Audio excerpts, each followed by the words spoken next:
નમસ્કાર વાલા વિદ્યાર્થી મિત્રો, ધોરણ 6 સામાજિક વિજ્ઞાનની અંદર આપ સૌનું હૃદયભર્યું સ્વાગત છે. આપણે આગળના વિડીયો લેક્ચર્સની અંદર પાઠ 1 ચાલો ઇતિહાસ જાણીએ વિશેની વાત કરી હતી. આ વાતને આપણે અહીંથી આગળ ધપાવીશું. મિત્રો, ચાલો ઇતિહાસ જાણીએ.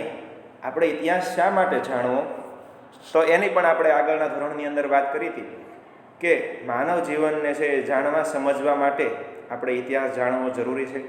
અને ઇતિહાસ જાણવા માટે કઈ રીતે ક્યાંથી ઇતિહાસ જાણી શકાય, તો એના માટે છે એ આપણે ઇતિહાસ જાણવાના સ્ત્રોત વિશેની વાત પણ આપણે આગળના લેક્ચર્સની અંદર કરી છે. હવે અહીંથી મિત્રો તમને થોડોક આગળની વાતને હું રિવાઇન્ડ કરી દઉં અને ઇતિહાસ જાણવાના સ્ત્રોત અથવા તો ઇતિહાસ જાણવાના સાધનો વિશેની આપણે વાત કરીએ. તો કે ઇતિહાસ જાણવા માટે સૌ પહેલો સ્ત્રોત એ તાડપત્ર અને ભોજપત્ર હતો. મિત્રો, તાડપત્રો એટલે શું? તાડપત્રો એટલે કે તાડના વૃક્ષના પર્ણો હોય એના પર લખાયેલા લેખ કે હસ્તપ્રતને છે એ તાડપત્ર કહેવામાં આવે. મિત્રો, તાડ નામનું જે વૃક્ષ થાય એના પર્ણો પર જે છે લેખ લખાતા અને એ લેખ લખાતા એને તાડપત્ર તરીકે ઓળખવામાં આવતા. એવી જ રીતે ભોજપત્ર એટલે કે હિમાલયની અંદર એક ભુર્જ નામનું વૃક્ષ થાય અને એ ભુર્જ નામના વૃક્ષની પાતળી આતરછાલ એટલે કે વૃક્ષની જે છાલ હોય એ છાલ પર જે લખાણ લખવામાં આવતા કે જે હસ્તપ્રતો લખાતા, હસ્તપ્રત એટલે કે હાથ વડે લખાયેલા લખાણ, જે હાથ વડે લખાણ લખાતા આવા લખાણોને ભોજપત્ર તરીકે ઓળખવામાં આવતા. એટલે આ વાતને યાદ રાખજો, એક વાતની અંદર પૂછી એકાય એવી વાત છે. ત્યારબાદ તો કે આગળની આપણને છે એ વાતની અંદર આપણે ઇતિહાસ જાણવાના સ્ત્રોતોની અંદરની જે વાત કરીએ એની અંદર હતી કે તાડપત્ર અને ભોજપત્ર પર શું આપણને જાણવા મળતું, તો કે એની અંદર આપણને છે એ સમયના રીત રિવાજો, સામાજિક માન્યતાઓ, રાજાઓની છે જીવનશૈલી, વિજ્ઞાન, શિક્ષણ તેમજ દવાઓ અને પ્રાણીઓ વિશેની છે માહિતી મળતી. અને એ મોટા ભાગના લખાણો કે લેખો છે એ તમિલ અથવા તો પ્રાકૃત અથવા તો સંસ્કૃત ભાષાની અંદર લખાયેલા લેખો જોવા મળ્યા છે. હવે આવા લેખો છે એ ઘણા જગ્યાએ પોથી સ્વરૂપે પણ મળ્યા. પોથી સ્વરૂપે એટલે કે ઘણા બધા આવા તાડપત્રો ભેગા કરીને એક પુસ્તકના સ્વરૂપમાં બનાવેલા પણ જોવા મળ્યા છે. એવી જ રીતે મિત્રો, ઇતિહાસ જાણવા માટેનો બીજો સ્ત્રોત જો હોય તો એ છે અભિલેખો. અભિલેખો એટલે શું, તો કે ધાતુઓ અને પથ્થરો પર કોતરાયેલા કે લખાયેલા લેખોને અભિલેખો કહેવામાં આવે. મિત્રો, ધાતુ પર અથવા તો પથ્થર પર સીણી કે હથોડીથી કંડારાયા હોય અને લખાયા હોય આવા લેખોને છે અભિલેખો કહેવામાં આવે છે. આવા અભિલેખોની અંદર છે એ સમયના છે એ રાજાઓના છે એ પ્રજા સાથેના સંવાદો, આ ઉપરાંત તો કે રાજાએ મેળવેલા વિજયો, રાજાએ મેળવેલા નવા રાજ્યો, તેમના ધર્મ, સંસ્કૃતિ વગેરેની માહિતી છે એ આમાં લખવામાં આવતી. અને એના માટેનું બેસ્ટ ઉદાહરણ એ આપણે જૂનાગઢના ગિરનારની અંદર આવેલો અશોકનો શિલાલેખ એ આપણને જોવા મળે. અને આ ઉપરાંત જો મિત્રો આપણે વાત કરીએ તો કે તામ્રપત્રો, ઇતિહાસ જાણવા માટેનો ત્રીજો કોઈ સ્ત્રોત હોય તો એ છે તામ્રપત્રો. તામ્રપત્ર એટલે શું, તો કે તાંબાના પતરા પર કોતરીને લખવામાં આવતું લખાણ એટલે કે તામ્રપત્ર. હવે જો આપણે વાત કરીએ તો કે તાંબાના પતરા પર પહેલાં છે રાજાઓ છે લેખ લખાવતા, કારણ કે એ સમયે કાગળની શોધ થયેલી નહોતી અને એ સમયે લાંબા સમય સુધી સચવાઈ રહે એવા લખાણો લખવા માટે થઈને તાંબાના પતરા પર લખાણો લખવામાં આવતા. અને એના ઉપર છે એ સમયના છે રાજાઓના રાજ્યના વહીવટ તેમજ છે દાનની માહિતીઓ છે એ બધી માહિતી આવા તાંબાના પત્ર પર લખવામાં આવતી, જેમાં રાજાનું નામ, તેનો ધર્મ, પછી વહીવટી તંત્ર અને દાનની વિગતો અને એવું બધું છે એ એમાં લખીને લાંબા સમય સુધી સાચવવામાં આવતું. અહીં વાત કરીએ મિત્રો તો કે આવા જે આપણને છે એ તામ્રપત્રો અને એ બધું ક્યાં સચવાયેલું જોવા મળે, તો એની વાત કરીએ તો મિત્રો છે તો કે શ્રી હેમચંદ્રાચાર્ય જૈન જ્ઞાન મંદિર કે જે પાટણની અંદર આવેલું છે ઉત્તર ગુજરાતની અંદર, ત્યાં પણ સચવાયેલા છે. LD institute of Indology Navrangpura કે જે અમદાવાદની અંદર આવેલું છે, ત્યાં પણ આવા લેખો સચવાયેલા છે. ભોજે અધ્યયન અને સંશોધન વિદ્યા ભવન કે જે અમદાવાદની અંદર આવેલું છે. એ ઉપરાંત તો કે શ્રી મહાવીર જૈન આરાધના કેન્દ્ર કોબા કે જે ગાંધીનગરની અંદર આવ્યું, આ બધી જગ્યાએ છે આવા તામ્રપત્રો સચવાયેલા છે. આગળની વાત કરીએ મિત્રો તો કે ઇતિહાસ જાણવાના 3 સ્ત્રોતની વાત કરીએ. આ ઉપરાંત પણ ઇતિહાસ જાણી શકાય કે પહેલાંના સમયની બાબત જાણવી હોય તો જાણી શકાય. કઈ રીતે, તો કે સિક્કાઓ પરથી. અને સિક્કાઓ પરથી કઈ રીતે જાણી શકાય, તો કે સિક્કાઓને તમે જુઓ એટલે ખ્યાલ આવે કે સિક્કા પર છે એ સમયના જૂના સિક્કા પર રાજાનું નામ હોય, તેનો ધર્મ હોય, સંસ્કૃતિ હોય વગેરે માહિતી છે સિક્કા પર લખી હોય. અને આવા જ જૂના સિક્કાઓ છે ઈસવીસન પૂર્વે એટલે કે ઈસવીસન પૂર્વે એટલે પહેલાં, ઈસુ ખ્રિસ્તના જન્મ પહેલાં, ઈસવીસન પૂર્વે, ઈસવીસન એટલે ઈસુ ખ્રિસ્ત જે ભગવાન ઈસુ ખ્રિસ્ત થઈ ગયા એમના જન્મ સમય પહેલાંની વાત છે. તો કે ઈસવીસન પૂર્વે એટલે કે ઈસુ ખ્રિસ્તના જન્મ પહેલાં 5મી સદીની અંદરથી જે સિક્કાઓ મળી આવ્યા, આ સિક્કાઓને પંચમાર્કના સિક્કા તરીકે ઓળખવામાં આવે. અને આ ખૂબ જૂનામાં જૂના પૌરાણિક સિક્કાઓ છે. તમને એવું પૂછવામાં આવે કે જૂનામાં જૂના પૌરાણિક સિક્કાઓ કયા છે, તો લખવાનું કે ઈસવીસન પૂર્વે 5મી સદીમાં મળી આવેલા પંચમાર્કના સિક્કાઓ એ જૂનામાં જૂના પૌરાણિક સિક્કાઓ છે. હવે આપણે તમને પંચમાર્કના સિક્કા સુધીની વાત, અહીં સુધીની વાત છે એ આપણે આગળના લેક્ચર્સની અંદર કરેલી. અને હવે મિત્રો આપણે આગળ વાત કરીએ તો કે ઇતિહાસના અભ્યાસીઓ કોણ કોણ છે. તો કે ઇતિહાસના અભ્યાસીઓ એટલે ઇતિહાસ કોણ જાણે, કોણ ક્યાંથી શોધી લાવે ઇતિહાસ, કઈ રીતે ખબર પડે એની વાત. તો કે ઇતિહાસના અભ્યાસીઓની અંદરની વાત કરીએ તો કે પુરાતત્વશાસ્ત્રીઓ, ઇતિહાસકારો અને પ્રવાસીઓ. પુરાતત્વશાસ્ત્રીઓ, ઇતિહાસકારો અને પ્રવાસીઓ વગેરેની વાત છે એ આપણે આની અંદર કરવાની છે. માનવ સમાજનો ભૂતકાળ જાણવા આપણને પુરાતત્વશાસ્ત્રીઓ, જેને અંગ્રેજીમાં આર્ચેલોજિસ્ટ કહેવાય, સંશોધન કરીને માહિતી આપે. પુરાતત્વશાસ્ત્રીઓ કોને કહેવાય? તો કે જે જૂની વસ્તુઓ, હજારો વર્ષ પહેલાંની જે વસ્તુઓ છે એ જમીનની અંદર દટાઈ ગયેલી અથવા તો કોઈ જગ્યાએથી શોધી કાઢે એને પુરાતત્વશાસ્ત્રીઓ કહેવાય. એ શું કરતા? તો કે તેઓ પ્રાચીન સ્થળો પર જાય. પ્રાચીન એટલે કે જૂના સ્થળો, જે ખૂબ જ વર્ષો જૂના સ્થળો છે, આવા સ્થળો પર જાય. ત્યાં જઈને ઉત્ખનન કરે. ઉત્ખનન એટલે કે ખોદકામ, જમીનની અંદરથી ખોદકામ કરે અને ખોદકામ કરીને મકાન, સિક્કા, ઈંટ, પથ્થર, ઓજારો એટલે કે સાધનો, બરાબર, નવા સાધનો અથવા તો ખોરાકના નમૂના, મનુષ્ય અને પ્રાણીઓના હાડકાં વગેરે શોધી તેનો અભ્યાસ કરે. માનવ સંસ્કૃતિથી આપણને અવગત કરાવે. અને આવું બધું શોધી કાઢીને માનવ સંસ્કૃતિથી આપણને અવગત એટલે કે માહિતગાર કરાવે છે. આમ આપણને છે એ મિત્રો આવા બધા પુરાવા શોધીને એ કેટલા વર્ષો જૂની છે એ આ સંસ્કૃતિ છે એ બધું આપણને સમજાવે. હવે આગળની વાત કરીએ તો કે પ્રાચીન કાળથી મનુષ્ય એક જગ્યાએથી બીજી જગ્યાએ પ્રવાસ કરતો રહ્યો છે. આ ઉપરાંત કઈ રીતે આપણે ઇતિહાસનો અભ્યાસ થઈ શકે એની વાત કરીએ છીએ. તો કે પ્રાચીન સમયથી એટલે કે ખૂબ સમય પહેલેથી માણસ એક સ્થળેથી બીજા સ્થળે પ્રવાસ કરી રહ્યો છે. પ્રવાસ એટલે શું? સ્થળાંતર. તો કે એક જગ્યાએથી બીજી જગ્યાએ કોઈ પણ કારણોસર જતો હોય, કમાવા, કામ કરવા, ખાવા પીવાની માટે થઈને કે કોઈ પણ રીતે છે એ એક જગ્યાએથી બીજી જગ્યાએ જતો હોય છે. જ્યારે ઘણા પ્રવાસીઓ, આપણે પ્રવાસમાં તો જતા જ હશું ને ઘણીવાર, હરવા ફરવા કે કોઈ પણ કામથી, બરાબર, તો એવી રીતે છે એ ઘણા પ્રવાસીઓ બીજા દેશમાં જઈને ત્યાંના જીવનની નોંધ પણ કરતા હતા. હવે આપણે બીજા દેશની અંદર ત્યાંની રહેણી કહેણી, ત્યાંનો રીત રિવાજ ને બધું જોવા માટે ઘણીવાર જઈએ, ત્યાં જોઈએ જ ને આવું બધું. બસ તો એ જ રીતે છે એ ઘણા પ્રવાસીઓ છે એ બીજા દેશની અંદર જઈને ત્યાંના જીવનની નોંધ પણ લેતા હોય છે. આવા પ્રવાસીઓના પ્રવાસ વર્ણનમાંથી આપણને જે તે દેશના ઇતિહાસની, સંસ્કૃતિની જાણકારી મળે છે. અને મિત્રો આવા લોકો જે એક જગ્યાએથી બીજા દેશની અંદર ગયા હોય તો એ દેશની સંસ્કૃતિની વાત કરતા હોય એ પરથી પણ એના પ્રવાસ વર્ણન એટલે કે એણે જે જોયું છે, જે જાણ્યું છે એ લખ્યું હોય એવા પ્રવાસ વર્ણનોમાંથી પણ આપણને એ દેશનો કે એ સ્થળનો ઇતિહાસ જાણવા મળે છે. ત્યાંનો સંસ્કૃતિ કેવી છે એ પણ આપણને જાણકારી મળે છે. તો આવા જે પ્રવાસીઓ હતા એની અંદર કોણ હતા એની વાત કરીએ તો કે તેમાં મેગેસ્થનીસ, પ્લિની, ફાહિયાન અને હ્યુએટ સ્વાંગ નામના મુસાફરોનો સમાવેશ થાય છે. મુસાફર એટલે કે પ્રવાસીઓ. મિત્રો એક માર્ક્સની અંદર યાદ રાખજો કે કયા પ્રવાસીઓ છે કે જેના પ્રવાસ વર્ણનમાંથી આપણને ઇતિહાસ જાણવા મળે છે. તો યાદ રાખજો મેગેસ્થનીસ, ફાહિયાન, હ્યુએટ સ્વાંગ અને પ્લિની. ચાર છે મિત્રો, યાદ રાખજો કે ચાર પ્રવાસીઓ. એક તો છે તો કે મેગેસ્થનીસ, પ્લિની, ફાહિયાન અને હ્યુએટ સ્વાંગ. હવે વાત આવી મિત્રો પુરાતત્વશાસ્ત્રીઓ અને ઇતિહાસકારોના સંશોધનથી આપણને ઉત્તર પશ્ચિમ ભારતમાં સિંધુ નદીના કિનારે પાંગરેલી મહાન સભ્યતાના દર્શન થયા છે. પુરાતત્વશાસ્ત્રીઓ અને ઇતિહાસકારોના સંશોધન.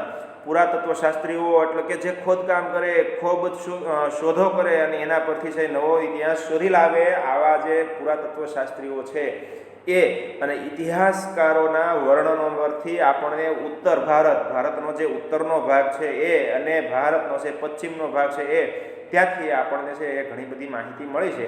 જેમાં આપણી જે સિંધુ નદી છે એ સિંધુ નદીના કિનારે પાંગરેલી મહાન સભ્યતાના દર્શન થયા છે. એટલે કે એ સમયની અંદર સિંધુ નદીના કિનારે જે મહાન એક સંસ્કૃતિનો વિકાસ થયો હતો એનો આપણને અભ્યાસ કરતા એની ખબર મળી આવેલી છે. હવે ભારતમાં આજથી 4500 વર્ષ પહેલાં અનેક શહેરો અસ્તિત્વમાં હતા. એ જ રીતે ગંગા નદીની આસપાસના ક્ષેત્રોમાં આજથી 2500 વર્ષ પહેલાં ઘણા બધા શહેરોનો વિકાસ થયો હતો. તે પણ જાણી શકાય છે. મિત્રો, તમને જાણીને આનંદ થશે કે આજથી 4500 વર્ષ પહેલાં, આજથી 4500, માણસનું આયુષ્ય કેટલું? તો કે વધીને 60-65 એવરેજ આયુષ્ય, અને એથી વધારે હોય તો કે 100 વર્ષ સુધીનું એવું આયુષ્ય હોય. પણ આ તો છે 4500 વર્ષ પહેલાંની વાત. તો કે 4500 વર્ષ પહેલાં પણ અનેક શહેરો હતા. આવી માહિતી એના પરથી આપણને મળી આવી છે. ત્યાં જે પુરાવા મળ્યા એના પરથી આપણને આવી માહિતી મળી આવી છે. અને એવું કહેવાય મિત્રો કે આ સિંધુ નદીના કિનારે અવશેષો મળ્યા, એ ઉપરાંત આપણે ગંગા નદીની આસપાસના જે વિસ્તારો છે એમાંથી પણ 2500 વર્ષ પહેલાં ઘણા બધા શહેરોનો વિકાસ થયો હતો એવા પુરાવાઓ મળી આવ્યા છે. આગળ વાત કરીએ તો કે આ બધા સાધનોથી તે સમયના માનવ સમાજના રીત રિવાજો, જો આજે પુરાવા મળ્યા છે ને એના પરથી આપણે શું જાણવા મળ્યું છે તો કે આ બધા સંસાધનો તે સમયના માનવ સમાજના રીત રિવાજો, ખોરાક, પોશાક, ટેકનોલોજી વગેરેની માહિતી મળે છે. હવે મિત્રો યાદ કરશો તો તમને ખબર પડશે કે માની લ્યો કે મેં તમને 5 વસ્તુઓ આપી. શું 5 વસ્તુઓ આપી? તો કે મેં પહેલાં તો તમને છે કોઈ ખાવાના અનાજના ટુકડા આપ્યા, કે ચોખા આપ્યા છે, ઘઉં આપ્યા છે. પછી બીજું શું હતું કે મેં તમને 2-3 છે એ ઈંટના ટુકડા આપ્યા છે. અને ત્રીજી વસ્તુ એ કે મેં તમને છે એ કોઈ વાસણ આપ્યા છે 2-3 ખૂબ જૂના. તો તમે આના પરથી શું અંદાજ લગાવશો? હું એવું કહું કે આ અંદાજે 5000 વર્ષ પહેલાં મળી આવેલું છે. તો તમે શું અંદાજ લગાવશો? તો કે આપણને સીધો જ એક અંદાજ મળી આવશે કે એ સમયની અંદરના લોકો ઈંટોના મકાનો બાંધીને રહેતા હશે. બીજો અંદાજ શું આવશે તો કે વાસણો પરથી આપણને અંદાજ આવશે કે એ સમયે આ માણસો છે એ ધાતુનો ઉપયોગ કરીને પોતે જીવન જીવતા હશે. રોજિંદા જીવનની અંદર ધાતુના વાસણોનો ઉપયોગ થતો હશે. બરાબર ને? વાત સમજાય છે મિત્રો? આ તો ઉદાહરણ છે, પણ આવી રીતે જે કંઈ છે એના પરથી માહિતી મેળવી શકાય. અને એ તે સમયનો છે એ શું તો કે આ બધા સંસાધનો પરથી માનવ સમાજના રીત રિવાજો, એના રિવાજો કેવા હશે, એના ખોરાક તેમજ પોશાક એટલે કે પહેરવેશ કેવો હશે, તે સમયની ટેકનોલોજી કેવી છે, સંસ્કૃતિ કેવી છે વગેરેની માહિતી મેળવી શકાય છે. ભારતના અનેક શહેરો અને ગામડાઓ શોધી તેમણે છે આપણને કપાસ, જવ, ઘઉં ઉપરાંત તે સમયના પ્રાણીઓની માહિતી આપી છે. મિત્રો, પુરાતત્વશાસ્ત્રીઓએ છે આવી બધી શોધખોળો કરી અને જેના આધારે જે પુરાવા મળી આવ્યા એ પરથી આપણને ખબર પડે કે એ સમયમાં કપાસ, ઘઉં, જવ વગેરે તેમજ અનેક પ્રકારના પ્રાણીઓ પણ હશે. આવી બધી માહિતી એના આધારે આપણને મળી આવી છે. હવે જો આપણે વાત કરીએ તો કે ઇતિહાસકારો ભૂતકાળનું અધ્યયન કરનારા મહત્વના વિદ્વાનો છે. તેઓ મળી આવેલા સંસાધનોનું વર્ગીકરણ કરી સંશોધન કરે છે. હવે મિત્રો, જે કંઈ પુરાવા મળી આવ્યા હોય એ પુરાવા પહેલાં ભેગા કરે. આ જે કાંઈ પુરાતત્વશાસ્ત્રીઓ હોય એ શું કરે તો કે જે કાંઈ ત્યાંથી વસ્તુ કે પુરાવા મળી આવ્યા હોય એ પુરાવાઓ ભેગા કરે. પછી આ પુરાવાનો અધ્યયન પહેલાં વર્ગીકરણ કરે. વર્ગીકરણ એટલે એના અલગ અલગ વિભાગો પાડે અને ત્યારબાદ તેનું અધ્યયન કરે. તેના વિશેનો છે એ ઊંડો અભ્યાસ કરે છે. તો આગળ વાત કરીએ તો કે ઇતિહાસકારો ભૂતકાળનું અધ્યયન કરનારા મહત્વના વિદ્વાનો છે. તમને એવું પૂછવામાં આવે કે ભૂતકાળનું અધ્યયન કરનારા મહત્વના વિદ્વાનો કોણ છે? તો તો લખજો મિત્રો, ઇતિહાસકારો. તેઓ મળી આવેલા સંસાધનોનું વર્ગીકરણ કરે છે, સંશોધન કરે છે. હવે હસ્તપ્રતો, દસ્તાવેજો, અભિલેખોમાંથી માહિતી એકત્રિત કરે છે. તે ઉપરાંત પછી યોગ્ય રીતે તેનું છે આલેખન એટલે કે લખાણ કરે છે. અને પુરાતત્વશાસ્ત્રીઓ અને ઇતિહાસકારો ભૂતકાળને આપણી સમક્ષ પછી રજૂઆત કરે. પહેલાં તો બધી માહિતી મેળવે, એનું લખાણ કરે, એનું વર્ગીકરણ કરે અને પછી એ માહિતીને આપણી સામે છે એ રજૂઆત કરે છે. હવે મિત્રો આપણે વાત કરીએ તો કે ભૂમિનું નામ. ભૂમિનું નામ એટલે તો કે આપણા ભારત દેશનું નામ. જે તે સમયે કંઈ ભગવાને બધાએ નામ બનાવીને તો મોકલ્યા નહોતા. હવે તો કે ભારત દેશનું ભારત એવું નામ કઈ રીતે પડ્યું હશે એ વિશેનો આપણે ઇતિહાસ જાણવો છે, બરાબર છે. તો કે આપણે આપણા દેશને છે બે નામોથી ઓળખતા આવ્યા છીએ. આપણે આપણા દેશને બે નામથી ઓળખતા આવ્યા. પહેલું નામ છે તો કે ભારત અને બીજું નામ છે તો કે ઇન્ડિયા. બહુ જોરશોરથી બોલતા હોય ને કે આઈ લવ માય ઇન્ડિયા, બરાબર, મેરા દેશ મહાન, મેરા ભારત મહાન. તો આવા ભારત અને ઇન્ડિયા નામના બે નામથી આપણે આપણા દેશને ઓળખીએ છીએ. તો કે આવા નામો કઈ રીતે પડ્યા છે એની વાત ઇન્ડિયા શબ્દ ઇન્ડસ પરથી ઉતરી આવેલો છે. જો મિત્રો યાદ રાખજો કે ઇન્ડિયા નામ કઈ રીતે પડ્યું, તો કે ઇન્ડિયા નામ એ ઇન્ડસ નામ પરથી ઉતરી આવેલો છે. ઇન્ડિયા નામ કઈ રીતે પડ્યું? ઇન્ડસ પરથી ઉતરી આવ્યો છે, બરાબર. પહેલા ઇન્ડસ હતું, ત્યારબાદ છે એમાંથી ધીમે ધીમે ઇન્ડિયા નામ પડી ગયું, જેને સંસ્કૃત ભાષામાં સિંધુ કહેવાય. હવે ઇન્ડસનો મતલબ શું થાય? તો કે સંસ્કૃતની અંદર એનો મતલબ સિંધુ થાય. સિંધુ એટલે શું? તો કે આપણી જે વાયવ્ય સરહદે આવેલી નદી સિંધુ નદી છે ને, સિંધુ નદીની કિનારેથી આ અવશેષો મળ્યા હતા, માટે એને સિંધુ નદીના આધારે સિંધુ એટલે કે ઇન્ડસ, તો કે ઇન્ડસ કહેવાય. અને ઇન્ડસ એટલે એના પરથી ઇન્ડિયા નામ પડ્યું. હવે પ્રાચીન ઈરાન અને ગ્રીસના લોકો, પ્રાચીન એટલે ખૂબ જૂના સમયની અંદર ઈરાન અને ગ્રીસ દેશ જે છે, ઈરાન અને ગ્રીસ દેશના લોકો છે એ સિંધુ નદીથી પરિચિત હતા. એ સમયના લોકો સિંધુ નદીને જાણતા હતા, ઓળખતા હતા, ત્યાં આવેલા હશે. હવે તેઓ આજથી 2500 વર્ષ પહેલાં તે પ્રદેશના સંપર્કમાં આવ્યા હતા. ઈરાનીઓ સિંધુ નદીને હિન્ડોસ અને ગ્રીસના લોકો ઇન્ડસ કહેતા. હવે ઈરાની લોકો શું કહેતા? તો કે હિન્ડોસ. અને ગ્રીસના લોકો શું કહેતા સિંધુ નદીને? તો કે ઇન્ડસ કહેતા. ગ્રીસના લોકો સિંધુ નદીને કયા નામથી ઓળખતા? સિંધુ નદીની જે આસપાસનો પ્રદેશ છે એને ઇન્ડસ નામના છે, ઇન્ડસ નામના પ્રદેશથી ઓળખતા. તેઓ આ નદીના પૂર્વ કિનારે ઇન્ડિયાથી ઓળખાતા. હવે સિંધુ નદીનો જે પૂર્વ કિનારો છે, પૂર્વ બાજુનો જે કિનારો છે, આ પૂર્વ બાજુના કિનારાને ઇન્ડિયા તરીકે ઓળખવામાં આવતો. અને હવે મિત્રો તમને પ્રશ્ન થાય કે સાહેબ અમને ઇન્ડિયા તો ખબર પડી, પણ ભારત એવું નામ કેમ પડ્યું? તો કે ભારત નામ એ ઋગ્વેદમાંથી આપણને જાણવા મળે છે. મિત્રો આપણા મહત્વના જે 4 વેદો છે, 4 વેદો આગળ આવશે ભણવામાં આપણે, ઋગ્વેદ, યજુર્વેદ, સામવેદ, બરાબર. તો આ જે વેદો છે, આ વેદોની અંદરનો જે મહાન વેદ છે કે જે ઋગ્વેદના નામથી ઓળખાય, તો કે ઋગ્વેદ માંથી આપણને ભારત એવું નામ આપણને જાણવા મળ્યું છે.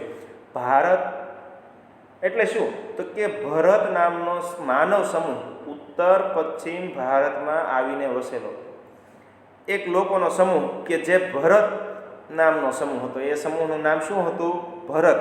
અને જે ઉત્તર અને પશ્ચિમના ભાગમાં, ઉત્તર અને પશ્ચિમ એટલે કે વાયવ્ય સરહદ સિંધુ નદીના કિનારે છે આવીને વસેલો. અને ભરત નામનો જે સમૂહ હતો માણસોનો, એના લીધે તેના પરથી છે એ આપણા દેશનું નામ શું પડેલું છે? ભારત. શું પડ્યું? ભારત, બરાબર ને. આગળની વાત કરીએ તો હવે મિત્રો યાદ રાખજો કે ભારત નામ કેમ પડ્યું? તો કે ઉત્તર અને જે પશ્ચિમ ભાગની અંદર જે ભરત નામના લોકોનો સમૂહ આવીને વસ્યો, એના આધારે ભારત એવું નામ પડ્યું. આ સમૂહનો છે ઉલ્લેખ સંસ્કૃતિની આરંભિક કૃતિ ઋગ્વેદમાંથી મળી આવે છે. આ બાબત ક્યાં લખાણેલી જોવા મળે છે? તો કે આ બાબતનો ઉલ્લેખ છે એ આપણને ઋગ્વેદની અંદરની શરૂઆતની જે કૃતિ છે એ વાંચીએ તો એમાંથી ખબર પડે છે કે ભારત એવું નામ આ રીતે પડ્યું, બરાબર. હવે મિત્રો તમને નવો પ્રશ્ન એક થતો હશે કે સાહેબ ભારત નામ પડ્યું વાત સાચી, ઇન્ડિયા નામ પડ્યું એ પણ વાત સાચી, તો સાલવારી સમયગણના બરાબર કઈ રીતે શરૂ થઈ હશે? આપણે એમ કહેતા હોય ઈસવીસન 2000 પહેલાં અને ઈસવીસન 2000 થઈને અત્યારે 2020 ચાલે છે, બરાબર? તો આની શરૂઆત કઈ રીતે થઈ હશે? તો એની વાત તો કે ઇતિહાસમાં સમયનું ખૂબ જ મહત્ત્વ છે. મિત્રો, ઇતિહાસ કેટલો જૂનો છે, કેટલા વર્ષ થયા એ તો જાણવું તો કેમ ખબર પડે? એટલે ઇતિહાસ કેટલો જૂનો છે એ માટે પણ સમયનું ખૂબ જ મહત્ત્વ છે. આપણને ખબર પડે કે આપણા 25 વર્ષ થયા, હે ને? સમય ગણના કરીએ છીએ એટલે ખબર પડે ને. તો એ સમય ગણના માટે છે, એ સમયનું ખૂબ જ મહત્ત્વ ઇતિહાસની માટે છે કે કેટલો જૂનો છે એ જાણવા માટે સમયનું ખૂબ જ મહત્ત્વ છે. તો ઘટનાઓ સમય સ્થાનની સાથે જ લખી શકાય. જો કોઈ પણ ઘટના બની હોય તો કયા સમયે બની, કઈ જગ્યાએ બની, આ છે એ ખૂબ જ મહત્ત્વની વાત છે. કોઈ પણ ઘટના કયા સમયે બની અને કઈ જગ્યાએ બની એ ઇતિહાસમાં લખવું ખૂબ જ જરૂરી છે. આપણે સમયને તારીખ, માસ અને વર્ષ સાથે છે સાંકળીને સમજીએ છીએ. આપણે કોઈ પણ ઘટનાને સાંભળવી હોય શું કહીએ? તો કે કઈ તારીખ છે, કયો મહિનો છે અને કયું વર્ષ છે, બરાબર ને? કઈ ઘટના જાણવી હોય તો કે ક્યારે બની, કઈ તારીખે બની, કયા મહિનામાં બની, કયા વર્ષે બની, આ બધું આપણે વ્યવસ્થિત લખવું પડે. તો જેના આધારે આપણને પાકી માહિતી મળે. જેમ કે 20 જુલાઈ 2018ને શુક્રવાર, આ પ્રમાણે છે સમયની છે ગોઠવણી ઈસુ ખ્રિસ્તના જન્મ સાથે સંકળાયેલી છે. મિત્રો, ઈસુ ખ્રિસ્તના જન્મ સાથે સંકળાયેલી એટલે એનો મતલબ એવો છે કે ભગવાન ઈસુ ખ્રિસ્તનો જન્મ થયો. ભગવાન ઈસુ ખ્રિસ્તનો જે જન્મ થયો ત્યારથી આપણે સમય ગણવાનો શરૂ કર્યો છે. એટલે કે આજે ઈસવીસન 2020 ચાલે છે, તો કે આજે ભગવાન ઈસુ ખ્રિસ્તને કેટલા વર્ષો થયા? 2020 વર્ષ થયા, બરાબર? એવું કહેવાય. ઈસુ ખ્રિસ્ત ધર્મના સ્થાપક ઈસુ ખ્રિસ્તના જન્મની દુનિયામાં છે કાળગણના સાથે છે જોડવામાં આવ્યા છે. આપણે ઈસવીસન એમ કહીએ છીએ. અંગ્રેજીમાં તેને એડી એટલે કે અન્નો ડોમિની એટલે કે ઈસુ ખ્રિસ્તના જન્મ પછીના વર્ષો એમ કહેવાય. ઈસવીસન એટલે કે અન્નો ડોમિની એટલે કે એડી, કે જેને ઈસુ ખ્રિસ્તના જન્મ પછી એમ કહેવાય. દાખલા તરીકે ઈસવીસન 2000 એટલે કે ઈસુ ખ્રિસ્તના જન્મ પછીના 2000 વર્ષ એવું કહેવાય. તો આ જ રીતે જો આપણે આગળ વાત કરીએ તો કે ઈસુ ખ્રિસ્તના જન્મ પહેલાં એટલે કે શું? તો કે છે બિફોર ચેસ્ટ, બરાબર? એટલે કે શું? બિફોર એટલે પહેલાં, બરાબર? તો કે પહેલાંના વર્ષો.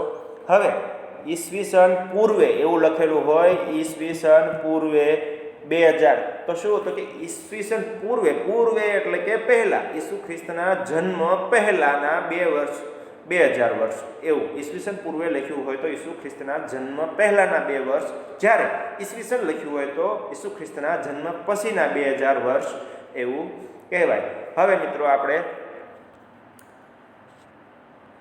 આગળની વાત કરીએ તો કે ઈસવીસનનો અહીં ચાર્ટ તમને આપેલો છે, તમે જોશો એટલે ખ્યાલ આવશે કે ઈસવીસન પૂર્વે 1લી સદી, 2જી સદી, 3જી સદી અને 4થી સદી અને 5મી સદી. સદી એટલે યાદ રાખજો મિત્રો, સાદા અને સિમ્પલ શબ્દોમાં કહું છું, સદી એટલે 100 વર્ષ. સદી એટલે 100 વર્ષ. દસકો એટલે 10 વર્ષ, બરાબર ને? હવે તમને એવું કહેવામાં આવે કે ઈસવીસન પૂર્વે 1લી સદી એટલે કેટલા થાય? તો કે ઈસવીસન ભગવાન ઈસુ ખ્રિસ્તના જન્મની પહેલાંના 100 વર્ષ, બરાબર? તો કે જેને શું કહેવાશે? તો કે ઈસવીસન પૂર્વે, અને ભગવાન ઈસુ ખ્રિસ્તના જન્મ પછી તો એને શું લખાશે? તો કે ઈસવીસન, એમાં પૂર્વે લાગશે નહીં. આગળની વાત કરીએ તો કે ઇતિહાસમાં ઈસવીસન પૂર્વે અને ઈસવીસનને સમજાવતી સમયરેખા અહીં આપણે જોઈ. હવે ઘણીવાર સાલવારીને છે એડીને બદલે સીઈ અને બીસીને બદલે છે એ બીસીઈ તરીકે પણ લખવામાં આવે છે. એટલે શું? તો કે સીઈ એટલે છે કોમન ઇરા, સામાન્ય કે સાધારણ યુગ. સી એટલે શું? તો કે સામાન્ય કે સાધારણ યુગ. આ ફૂલ ફોર્મ યાદ રાખજો મિત્રો. બીસી એટલે શું? તો કે બિફોર કોમન ઇરા એટલે કે સામાન્ય સાધારણ યુગ પૂર્વે. બીસીઈ એટલે શું? તો કે સામાન્ય કે સાધારણ યુગ પહેલાંની વાત છે. હવે ખ્રિસ્તી ધર્મના છે વિશ્વમાં મોટા ભાગના છે રાષ્ટ્રો સાથે સંકળાયેલો હોવાથી અનેક રાષ્ટ્રોની જેમ આપણે ભારતમાં પણ સાલવારીનો છે પ્રયોગ કર્યો છે. મિત્રો, વિશ્વની અંદર આપણો જ દેશ નહીં પણ ઘણા બધા દેશોનો છે સમય એ ઈસુ ખ્રિસ્તના જન્મ સાથે સંકળાયેલો હોવાથી આપણે પણ એને છે એ સમય ગણનામાં પ્રયોગ કરેલો છે. ઘણીવાર બીપી એટલે કે બિફોર પ્રેઝન્ટ શબ્દનો પણ છે ઉપયોગ કરવામાં આવે છે. અહીં મિત્રો આગળની વાત તમે જે જાણી એ યાદ રાખજો. બિફોર ક્રાઇસ્ટ, એડી એટલે કે અન્નો ડોમિની, એ બધું શું છે એ યાદ રાખજો. અને હવે અહીં આપણે છે એ પાઠને પૂર્ણ જાહેર કરીએ છીએ. તો મિત્રો, આજનું હોમવર્ક તમે નોંધી લેશો. આજના હોમવર્કની અંદર તમારે ઇતિહાસના અભ્યાસીઓની જે આપણે આજે વાત કરી કે ઇતિહાસના અભ્યાસીઓ અને બીજું તો કે ભૂમિનું નામ જે છે એ ટોપિક વિશે છે તમારે 2 ટૂંક નોંધો લખવાની છે. એક તો ઇતિહાસના અભ્યાસીઓ, પુરાતત્વશાસ્ત્રીઓ, ઇતિહાસકારો અને પ્રવાસીઓ વિશેની ટૂંક નોંધ છે, અને બીજું ભારત ભૂમિનું નામ અને સમયગણના વિશેની એક ટૂંક નોંધ લખવાની છે. આભાર. અસ્તુ. જય હિન્દ. ફરી મળીશું.